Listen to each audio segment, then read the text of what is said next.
सा तदा करुणावाचो विलपन्ति सुदुःखिता वनस्पतिगतं गृद्धं ददर्श आयतलोचना। वह सा मतलब माता सीता तब करुण वाचो करुण वाणी से विलपंती विलाप करती हुई सुदुखिता बहुत दुखी होकर के वनस्पतिगतम एक विशाल वृक्ष पर गिरदम गिद्ध को ददर्शतम देखती हैं।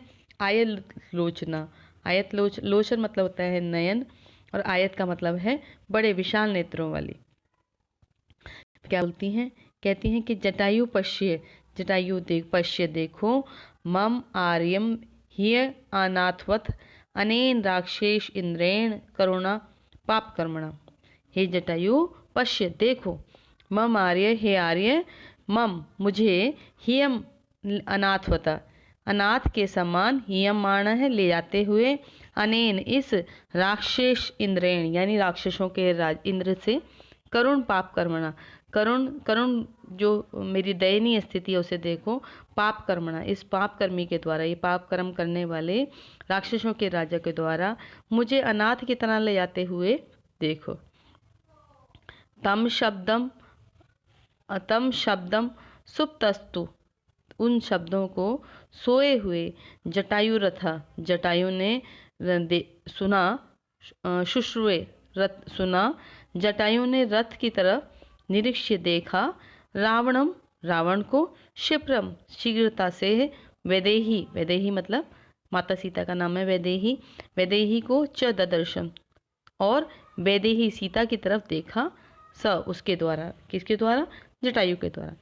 तथा तब पर्वत श्रृंग अस्ति तीक्ष्ण तुंडम खगोत्तम वनस्पतिगत श्रीमान व्याजहारा शुभाम गिरिम। तब पर्वत श्रृंग पर्वत की चोटी की आभा के समान तीक्ष्ण तुंड वाले यानी तीखी चोंच वाले खगोत्तम पक्षियों में उत्तम वनस्पतिगत वनस्पति उस वृक्ष पर से श्रीमान व्याजहारा व्याजहारा मतलब है बोले श्रीमान बोले क्या बोले शुभा गिरिम शुभा मतलब है शुभ गिरिम मतलब वाणी को।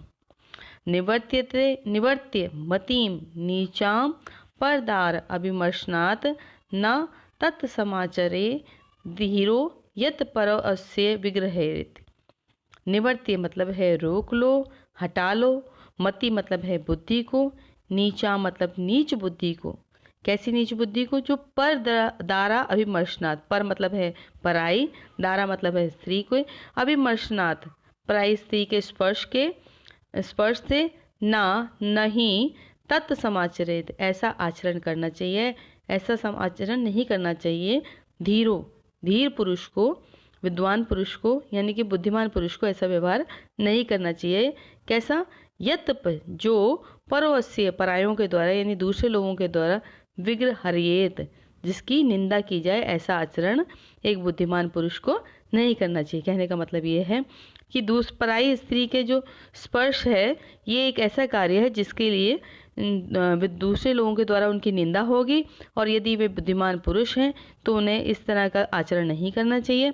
इसलिए अपनी बुद्धि को उस नीच बुद्धि को क्या कर लें रोक लें जो आपको ऐसा करने के लिए विवश कर रही है। फिर आगे वो बोलते हैं जटायु बोलते हैं वृद्धो अहम मैं वृद्ध हूँ तुम युवा तुम कैसे हो युवा हो। ठीक है। धनवी तुम धनवी हो यानी कि धनवी का मतलब है तुम्हारे पास धनुष है तुमने धनुष को धारण किया हुआ है। सरथा तुम रथ के साथ हो। कवची तुम्हारे पास कवच भी है। शरी तुम्हारे पास बाण भी है। शर मतलब होता है बाण और शरी का मतलब है कि तुमने बाण को धारण किया है। कहने का अर्थ है कि तुम वृद्ध हो मैं युवा हूँ। देखो दोनों अपोजिट वर्ड्स हैं एक दूसरे के विलोम शब्द हैं। तुम वृद्ध हो मैं युवा हूँ मैं वृद्ध हूँ तुम युवा हो। तुम्हारे पास धनुष भी है रथ भी है कवच भी है और तुम्हारे पास बाण भी है। ना नहीं च अपि तब भी च मतलब और अपि मतलब भी तब भी नहीं आदाय ले जा सकेंगे ले जाने दूंगा कुशली कुशलता से। वैदेहीम दोबारा सीता का नाम है। मैं गमिष्यसि तब भी तुम जो है सीता को कुशलता से यहाँ से नहीं ले जा सकोगे। तुम जवान हो, तुम्हारे पास रथ भी है, तुम्हारे पास धनुष भी है, तुम्हारे पास बाण भी है, तुम्हारे शरीर पर कवच भी है, तब भी तुम कुशलता से वैदेही सीता को नहीं ले जा सकोगे। तस्य तीक्ष्ण खगाभ्याम तु चरणाभ्याम महाबलम चकारम बहुधा ग्राते व्रणा पतंग सतम। उस तस्य उनके तीक्ष्ण खगाभ्याम तीखे नखों से, नखाभ्याम नाखूनों से, तू चरणाभ्याम चरणों से, उस महाबली ने चकार बहुधा ग्राते, चकार का मतलब है घायल कर देना, बहुधा बहुत से, गात्रे मतलब शरीर में, व्रणा पतंग सतम बहुत से जख्म कर दिए गए, उस पतंग सतम, पतंग मतलब होता है उस पक्षी के द्वारा, स उत्तम उस पक्षी के द्वारा, उत्तम पक्षी के द्वारा का बहुत से घाव कर दिए गए रावण के शरीर पर। तो अस्य सशरम चाप मुक्तामणि विभूषितम चरणाभ्याम महातेजा बभज्जाय से महधनु। तो अस्य उस सशरम बाण से युक्त, चापी और चाप से युक्त, मुक्त मणि विभूषिताम और मणियों से विभूषित जो उनका जो बाण था, धनुष बाण था रावण का, चरणाभ्याम चरणों के द्वारा, महातेजान उस महातेजस्वी से, बभाज्य से तोड़ दिया गया, महधनु उस महान धनुष को उसको तोड़ दिया गया अपने चरणों के द्वारा, अपने पंजों के द्वारा। स वह भगनदन्वा वीरथो हता अश्वो हत सारथी तलेन अभिज जघानशु जटायु क्रोधम मूर्छिता। वह, अब यहाँ पे जो स है वह रावण के लिए आ रहा है, रावण की बात कर रहे हैं यहाँ पे। भगन दनवा, भगन मतलब है टूटे हुए, धनवा मतलब धनुष वाला, वीरथो बिना रथ वाला, हता हता मतलब मारे गए, अश्वो घोड़ों वाला, मारे गए घोड़ों वाला, हता सारथी मारे गए सारथी वाला, तलेन अभिज अभिज गानाशु जटायु क्रोध मूर्छितम। उन्होंने क्या किया, क्रोध में मूर्छित होकर के उस जटायु पर क्या किया, तलेन मतलब अपनी तलवार से अभिजगान वार कर दिया। जटायु अस्तम अतिक्रम्य तुंडेन अस्य खगादीपम वाम बाहुंदश तदा व्यापहार अरिंदम।